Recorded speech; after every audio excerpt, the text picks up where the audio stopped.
আজকের ঘটনায় বলবো মেয়ের শ্বশুর বাড়ি এসে 3 সদ্য যুবতী ননদের সাথে ঘটে যাওয়া এক সত্য ঘটনা নিয়ে। আমি তমাল, আমার বর্তমান বয়স 59। 1 বছর আগে চাকরি থেকে অবসর নিয়েছি।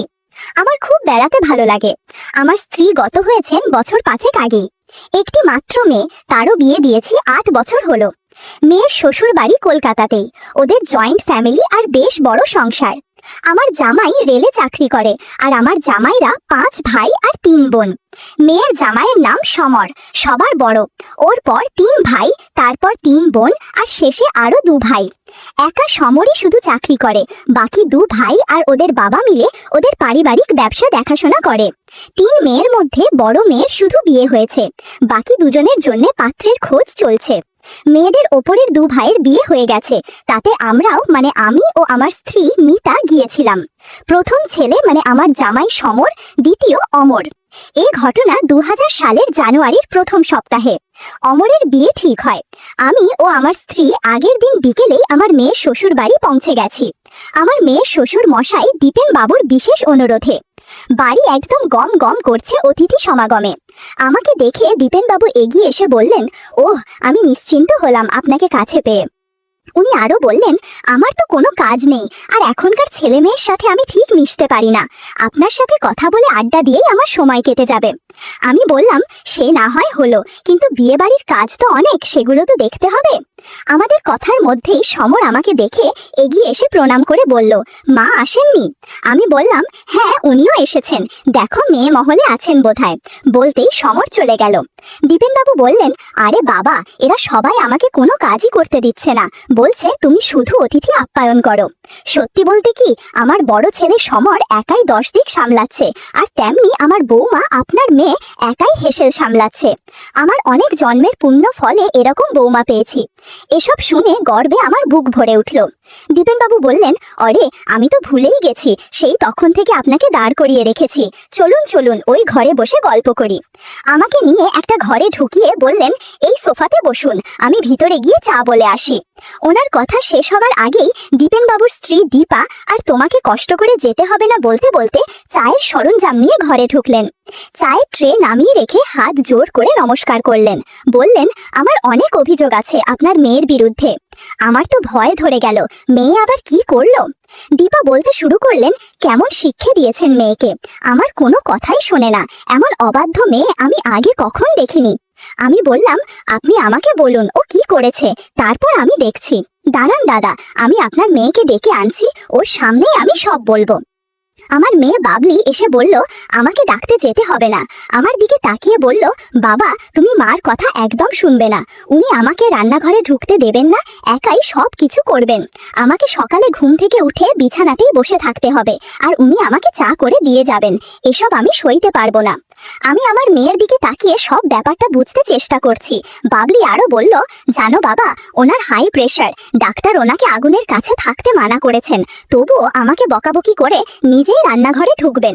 যদি ভালো মন্দ কিছু হয়ে যায় তখন আমরা সবাই কি করব? তাই আমি ওনার কথা শুনি না আর শুনবও না। এবার তুমি বিচার করো। দীপা বললেন, দেখছেন কিরকম পাকা গিন্নির মতো আমাকে শাসন করছে। সব শুনে আমি হো হো করে হেসে বললাম, বিয়ানের মধ্যে আমাকে জড়াবেন না, আপনাদের মা মেয়ের ব্যাপারে আমি নেই। দীপা মুখ গম্ভীর করে বললেন, আমি আপনার কাছে সুবিচার চেয়েছিলাম, উল্টে আপনি তো আপনার মেয়েকেই সাপোর্ট করছেন। যাকগে, অনেক তো ঝগড়া হলো, এবার চা খাওয়াবেন তো নাকি? এসব কথাবার্তার মধ্যে অরুণা এসে হাজির। ওকে দেখে আমি তো একদম চমকে গেলাম। 1 বছর আগে যখন ওকে দেখেছিলাম তখন ওর মধ্যে যৌবন আসেনি, তবে আজ দেখছি অনেক বড় হয়ে গেছে। যে কারো চোখ আটকে যাবে অরুণার দিকে। ওর স্বভাব কিন্তু একই রকম আছে। স্মৃতি রোমন্থন করতে করতে আমার কেমন যেন অনুভূতি হলো, মনে হচ্ছে জাদুর লাঠিতে কিছু হয়েছে। দীপেনবাবু অরুণাকে বললেন, এ কিরকম জান্ড, দেখছো না ওনাকে চা দেওয়া হয়েছে, চাটা তো শেষ করতে দেবে নাকি? অরুণা মুখ ভারী করে কল থেকে নেমে সোজা ঘর থেকে বেরিয়ে গেল। আমি বললাম, দেখুন তো, বেচারি রাগ করে চলে গেল। দীপেনবাবু বলল, আরে না না, আপনি ভাববেন না, ওর রাগ বেশিক্ষণ থাকে না, দেখবেন একটু পরেই আবার এসে আপনার কলে বসে পড়বে। জানেন তমালবাবু, আমার এই ছোট মেয়েটি ভীষণ ভালো, ওর দিদিদের মতো নয়, ভীষণ মিশুকে, আর মনটা ভীষণ ভালো ও উদার। আমি বসে বসে মাথা নেড়ে সাই দিচ্ছি। এরই মধ্যে সন্ধে নেমে এলো আর অরুণা একটা লুঙ্গি নিয়ে এসে আমাকে দিয়ে বলল, তুমি সারা রাত প্যান্ট জামা পরেই থাকবে নাকি? নাও এটা পরে নাও, আমি তোমার ফতুয়া নিয়ে আসছি জেঠিমার কাছ থেকে, বলেই বেরিয়ে গেল। আমি দীপেন বাবুর দিকে তাকাতেই উনি বললেন, নিন আমার মায়ের হুকুম তামিল করুন। আর আমি গিয়ে দেখি ওদিকটা আপনি প্যান্ট শার্ট ছেড়ে লুঙ্গি ফতুয়া পরে বিশ্রাম করুন। দীপেন বাবু বেরিয়ে গেলেন আর অনেক আগেই আমার মেয়ে ওর শাশুড়িকে নিয়ে চলে গেছে। আমি লুঙ্গি পরে প্যান্ট ভাঁজ করে রেখে অপেক্ষা করছি আমার ফতুয়ার জন্যে। একটু পরেই অরুণা আমাকে ফতুয়া দিল আর সাথে একটা শাল গায়ে দেবার জন্যে। আমি ফতুয়া পরে শালটা গায়ে জড়িয়ে আরাম করে সোফাতে বসলাম আর সাথে সাথে অরুণাও এসে আমার কলে বসে পড়ল। একটু পর জাদুর লাঠিতে আবার নাড়াচাড়া শুরু করলো। অরুণা ইচ্ছে করে জাদুর লাঠি নিয়ে কেমন যেন করছে। বন্ধুরা, ইউটিউবের কড়া নিয়মের কারণে কিছু বিষয় সরাসরি বলা যাচ্ছে না। তোমরা কমেন্টে দেওয়া লিংক থেকে আমার ওয়েবসাইট ভিজিট করো, সেখানে একদম খোলামেলা গল্প দেয়া আছে যেগুলো ইউটিউবে পাওয়া যায় না। কিছুক্ষণ পর মুচকি হাসি দিয়ে ঘর থেকে দ্রুত বেরিয়ে গেল। আর এদিকে আমার অবস্থা পুরো খারাপ, কেউ যেন এদিকেই আসছে মনে হল। আমি ঠিকঠাক করে বসলাম। একটু পরেই দেখি অপু আর অপর্ণা জল খাবার নিয়ে ঘরে ঢুকলো। বলল, নাও জ্যাঠামণি, কখন এসেছো? শুধু চা ছাড়া তো আর কিছুই দেয়নি, এবার এটুকু খেয়ে নাও, আমি চা নিয়ে আসছি, বলে বেরিয়ে গেল। আমি হাত ধোবার জন্যে বাথরুমে গিয়ে সাবান দিয়ে ভালো করে হাত ধুয়ে এলাম আর পাউরুটি অমলেট খেতে শুরু করলাম। পাশে একটা কাঁচের বাটিতে দুটো রসগোল্লা ছিল, সে দুটো খেয়ে জল খেলাম। ভাবতে লাগলাম অরুণার কাছে থেকে যে এতটা পাবো ভাবিনি। ভাবছি এত কিছু হলো কিন্তু ওর কিছুই দেখতে পেলাম না। কখন যে অপু এসে ঢুকেছে খেয়াল করিনি। এসেই বলল, কি এত ভাবছো জ্যাঠামণি? যা করার সেটা তো করেছো, এখন আর ভেবে কি হবে শুনি? খাবার আগে হাত ধুয়েছো তো, নাকি ওই হাতেই খেলে? আমি চমকে অপুর দিকে তাকাতেই অপু বলল, আমি সব দেখেছি জানালা দিয়ে, প্রায় প্রথম থেকেই। আচ্ছা জ্যাঠামণি, তুমি কি ভেতরে দিয়েছিলে নাকি? আমি কিছুটা ভয় পেয়েছিলাম, কিন্তু এখন অপুর কথা শুনে একটু যেন ভরসা পেলাম। বললাম, না রে, ওমন করলে সমস্যা হবে। অপু বলল, তবে অরুণা চলে গেল কেন? বললাম, না রে অপু, জানি না কেন পালিয়ে গেল, তবে আমি ওকে কিছুই বলিনি। অপু ওহ বলে একদম আমার পাশে বসলো। বলল, আমাকে তোমার জাদুর লাঠি একটু দেখাবে? জিজ্ঞেস করলাম, ওটা আবার কি? অপু বলল, আরে বাবা, অরুণা যেটা নিয়ে কি যেন করলো। আমি বললাম, খুব দুষ্টু হয়েছিস, এই দেখ, বলে জাদুর লাঠি দেখালাম। ও অবাক দৃষ্টিতে তাকিয়ে আছে, না জানি কি দেখে ফেলেছে। ঘন্টা খানেক সময় কাটিয়ে সবকিছু ঠিকঠাক করে বেরিয়ে গেল। অপু চলে যাওয়ার একটু বাদে সুপর্ণা এসে আমাকে বলল, তুমি এখানে একা বসে কি করছো, চলো, বলে ডাকতে শুরু করলো। আমি বলতে থাকলাম, একটু দাঁড়া, আমার লুঙ্গিটা ঠিক করে পরে নেই, না হলে সমস্যা হবে। কে শোনে কার কথা? আমাকে টেনে পাশের একটা ঘরে নিয়ে বলল, আমাকে ওপর থেকে ঠাকুরের বাসনগুলো নামিয়ে দাও, বাবাকে বলেছিলাম কিন্তু ওনা যেত খুঁজেই পাচ্ছি না, এখন তুমি ভরসা, বলে আমার হাত ছেড়ে দিয়ে বাংকারের ওপরে এক গাদা বাসন দেখিয়ে দিল। হাতটা ছেড়ে দিতে আগে আমার লুঙ্গি ঠিক করে নিলাম।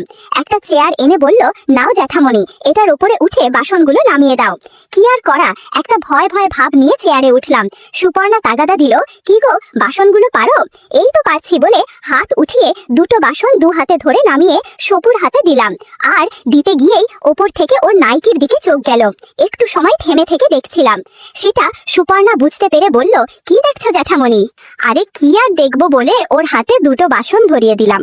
সেটা নিচে রেখে আবার আমার দিকে তাকিয়ে বলল, বাকি বাসনগুলোও তো নামাতে হবে। আমি আবার কয়েকটা বাসন নামিয়ে ওর দিকে তাকাতেই দেখলাম ও আমার লুঙ্গির দিকে তাকিয়ে আছে। বললাম, কি রে, কি দেখছিস? সুপর্ণা একটু থতমত খেয়ে আমার কথার কোনো জবাব না দিয়ে বলল, এই তো দাও আমার হাতে, বলে হাত বাড়ালো, কিন্তু চোখ অন্যদিকে। এই সুযোগে আমিও ওপর থেকে ওকে দেখলাম। আমি না বোঝার ভান করে ওকে বললাম, কি রে, আরো বাসন নামাতে হবে না? একটু আনমনা ভাবে বলল, হ্যাঁ, সবগুলোই নামাতে হবে। আমি আবার বাসন নামানোর জন্য হাত তুললাম, আরো কয়েকটা বাসন ওর হাতে দিলাম। খুব তাড়াতাড়ি বাসনগুলো নামিয়ে চেয়ার থেকে নেমে পড়লাম। এদিকে সুপর্ণা ঘরের দরজা বন্ধ করে দিল। আমি বললাম, তুই যে দরজা বন্ধ করলি, বাড়ির সবাই কি ভাববে বলতো? শুনে হেসে বলল, বাড়ির সবাই বাইরে গেছে হবু বৌদির জন্য কি সব কেনাকাটি করতে, জেঠিমাও গেছেন, অপু রুনাও ওদের সাথে গেছে। আমাকে মা বলল সদর দরজা বন্ধ করতে। বললাম, তাহলে ঘরের দরজা বন্ধ করলি কেন?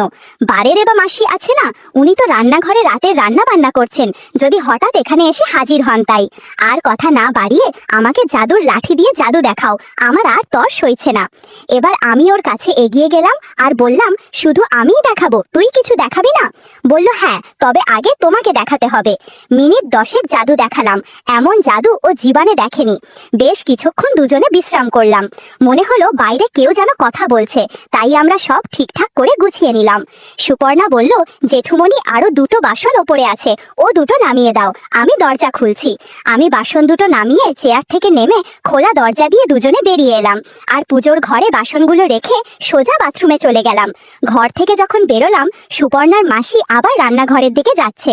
ওর সামনাসামনি পড়লে কিছু সন্দেহ করতে পারত। আমি বাথরুম থেকে বেরিয়ে দেখলাম সুপর্ণা আমার জন্য পাজামা পাঞ্জাবি নিয়ে দাঁড়িয়ে আছে। আমার দিকে তাকিয়ে একটু লাজুক হাসি দিয়ে ঘরে ঢুকে আমাকে বলল, জেঠুমণি, তুমি আমাকে যে জাদু দেখিয়েছ সেটা আমি এ জীবনে ভুলবো না। আমি হেসে ওকে বললাম, এখন ভাগ, জামা পাল্টে নিয়ে ভালো কিছু পর, ততক্ষণে আমিও পাঞ্জাবি পাজামা পরে তৈরি হয়ে নি। সুপর্ণা চলে গেল। আমি ওদের বসার ঘরে গিয়ে টিভি খুলে দেখতে থাকলাম। সুপর্ণার মাসি এসে আমাকে 1 কাপ চা দিয়ে গেলেন। সত্যি আমার মন বলছিল এখন 1 কাপ চা পেলে ভালো হতো। ভাদ্র মহিলা কি করে জানলেন যে আমার এখন 1 কাপ চায়ের খুবই দরকার? জীবনে মাঝে মাঝে এরকম অনেক ঘটনাই ঘটে, যেরকম আজ হয়েছে। হঠাৎ অরুণা এসে হাজির। ওর মুখের দিকে তাকাতেই মনে হলো কোনো কারণে ওর মেজাজ ঠিক নেই। ওকে জিজ্ঞেস করলাম, কি রে রুনা, কি হয়েছে রে? শুনে আমার দিকে তাকিয়ে কোনো জবাব না দিয়ে মুখ ঘুরিয়ে টিভি দেখতে লাগলো। আমি আবার জিজ্ঞেস করাতে বেশ অভিমানী স্বরে বলল, যাই, তোমার সাথে আমি আর কথা বলবো না, তুমি আমাকে একটুও ভালোবাসো না। জিজ্ঞেস করলাম, ওরে, সেটা তুই কিভাবে জানলি যে আমি তোকে ভালোবাসি না? একটু আগে তুমি সুপর্ণা দিদিকে যা যা করেছো সব আমি নিজে চোখে দেখেছি। কত আদর করলে, আর আমাকে তো আদর স্নেহ করোই না। আমি বললাম, সবকিছু তো আর ভরা বাড়িতে দেয়া যায় না, সুযোগ পেলে তোকেও ভালোবাসবো, জাদু দেখাবো। কিছুক্ষণ চুপ করে থাকলো। একটু পরে বলল, আমাদের পাশের বাড়িতে আমাদের 2টো ঘর দিয়েছে, রাতে আমি ঠিক সময় তোমাকে ডেকে নিয়ে যাব, তখন কিন্তু আবার সুপর্ণাদিকে ডেকে এনো না। মুখে বললাম, অরে না না, তুই ঘাবড়াস না, তোকে বাদ দিয়ে আমি আর কাউকে কিছু করব না। কথাটা শুনে অরুণা একটু হাসি হাসি দিয়ে বলল, যাও, সুপর্ণাদিকে নিয়ে ওষুধ কিনে আনো, আগে ওষুধ কিনে ওকে খাইয়ে দাও, নয়তো কজা মেলা হবে, পরে কাউকে মুখ দেখাতে পারবে না। অরুণার বুদ্ধি আর সব দিকে এত খেয়াল রাখে দেখে আমার খুব ভালো লাগলো। ও ঘর থেকে যাবার আগে আমাকে বলে দিল সে সুপর্ণাকে পাঠাচ্ছে। মিনিট 10 পরে সুপর্ণা এলো। সুন্দর চুড়িদার, হালকা গোলাপির ভেতরে হালকা নীল সুতোর কাজ করা, ওকে বেশ মানিয়েছে। ও আমাকে দেখে জিজ্ঞেস করলো, জেঠুমণি, তুমি বলো আমাকে কেমন লাগছে? হাতের ইশারাতে বললাম, তোকে ভীষণ সুন্দর লাগছে আর খুব আকর্ষণীয়। শুনে একটু লজ্জা পেয়ে বলল, তুমি না ভীষণ অসভ্য। বললাম, যেটা সত্যি সেটাই বললাম। এরপর সুপর্ণা একটা চাদর গায়ে জড়িয়ে নিল আর আমাকেও একটা দিল। বাড়ির সবাইকে বলে বেরোতে যাব, তখনই দীপেনবাবু বললেন, আর মশাই, কোথায় চললেন? ভাবলাম যে একটু আড্ডা দুজনে। বললাম, সুপর্ণা কিছু কেনাকাটা করবে, কাউকে না পেয়ে আমাকে ধরে বসলো। কি করি বলুন, ওকে তো আর একা একা ছাড়া যায় না, তাই? শুনে দীপেনবাবু বললেন, ঠিক আছে, তাড়াতাড়ি ঘুরে আসুন। ছাড়া পেয়ে আমি আর না দাঁড়িয়ে বেরিয়ে পড়লাম। ওদের বাড়ি থেকে বেরিয়ে একটু হেঁটে যেতে হয়, ওখানে রিক্সা অটো দুটোই পাওয়া যায়। সুপর্ণা আমাকে বলল, জেঠুমণি, রিক্সা নাও। ওর কথা মতো আমরা রিক্সাতে গিয়ে বসলাম। ভীষণভাবে চেপে চুপে বসতে হলো। একটু এগোনোর পর রাস্তা ভীষণ খারাপ আর অন্ধকার। রিক্সাওয়ালা বলল, বাবু, ভালো করে ধরে বসুন। শুনে দুজনে একটু সাবধানে বসলাম। সুযোগ বুঝে কিছু ঘটনা ঘটে গেল। বাজারের কাছাকাছি আসতেই আমরা দুজন আবার যে যার হাত গুটিয়ে নিলাম। আমি ওষুধের দোকানে ঢুকে কয়েকটা গর্ভনিরোধক ট্যাবলেট নিয়ে বেরিয়ে এলাম। সুপর্ণা বলল, জেঠুমণি, আমার ভীষণ খিদে পেয়েছে। আমিও বললাম, আমার বেশ খিদে পেয়েছে। শুনে বলল, চলো, সামনে একটা ভালো রেস্টুরেন্ট আছে, ওখানকার খাবার খুব টেস্টি। ওকে অনুসরণ করে রেস্টুরেন্টে গেলাম। দেখলাম বেশ ভিড়, বসার জায়গা নেই। কাউন্টারে ছেলেটি বলল, কাকু, আপনারা ওপরে যান, ওখানে জায়গা পেতে পারেন। আমরা ওপরে উঠে দেখলাম টেবিল সবই ভর্তি। একজন ওয়েটার এগিয়ে এসে বলল, কাকু, একদম শেষের কেবিনটা খালি আছে, আপনারই আপনার মেয়েকে নিয়ে ওখানেই যান। ওর কথা অনুযায়ী ওই কেবিনে গিয়ে বসলাম। কেবিন মানে একটা বেঞ্চ পাতা আর চারিদিকে ঘেরা আর একটা টেবিল ল্যাম্প জ্বলছে। ছেলেটিকে কিছু খাবার অর্ডার দিতে সে বলল, একটু দেরি হবে কিন্তু, আমি আপনাদের জন্য কোল্ড ড্রিঙ্কস পাঠাচ্ছি বলে পর্দা টেনে বেরিয়ে গেল। আমি যেখানে বসেছি সেখান থেকে পর্দার ফাঁক দিয়ে বাইরেটা ভালোই দেখা যাচ্ছে। হঠাৎ সুপর্ণা জাদুর লাঠি নিয়ে নাড়তে লাগলো আর আমার হাতে জাম্বুরা ধরিয়ে দিল। বললাম, আবারও জাদু দেখবি নাকি? বলল হ্যাঁ, খাবার আসতে দেরি হবে, ততক্ষণ জাদু দেখাও। বললাম তুই এটা শুনতে পেলি না যে কোল্ড ড্রিঙ্কস দিতে আসবে এখুনি? আমার চোখ পর্দার ফাঁকে ছিল, দেখলাম ছেলেটি আসছে কোল্ড ড্রিঙ্কস নিয়ে। সুপর্ণাকে সাবধান করলাম। ও ওর মোবাইল নিয়ে ঘাঁটতে লাগলো। ছেলেটি আমাদের গ্লাসে কোল্ড ড্রিঙ্কস ঢেলেবার পর আমি বললাম, ভাই একটু তাড়াতাড়ি করবেন। ও ঘাড় নেড়ে বেরিয়ে গেল। সুপর্ণা ঢক ঢক করে ওর গ্লাস খালি করে দিল আর বলল, এবার আমি ললিপপ খাবো। যেমন কথা তেমন কাজ। কিছুক্ষণ বাদে ছেলেটি আমাদের খাবার নিয়ে ঢুকে বলল, সরি কাকু, একটু দেরি হয়ে গেল, আপনারা খান, আমি কফি নিয়ে আসছি। ছেলেটা বেরিয়ে যেতে সুপর্ণা বলল, কোনো সরি বলার দরকার নেই ভাই, তুমি দেরি না করলে আমার ললিপপ খাওয়া হতো না। আমি ওর দিকে তাকিয়ে বললাম, তুই কিন্তু বেশ ফাজিল হয়েছিস, এবার তাড়াতাড়ি খাওয়া সেরে ফেল। আমরা খাওয়া সেরে রিকশাতে বসলাম আর আধ ঘন্টার মধ্যে বাড়ি পৌঁছে গেলাম। মেয়ের শ্বশুর বাড়ি এসে 3 সদ্য যুবতীদের সাথে এত কিছু ঘটে যাবে তা ভাবতেই অবাক লাগে।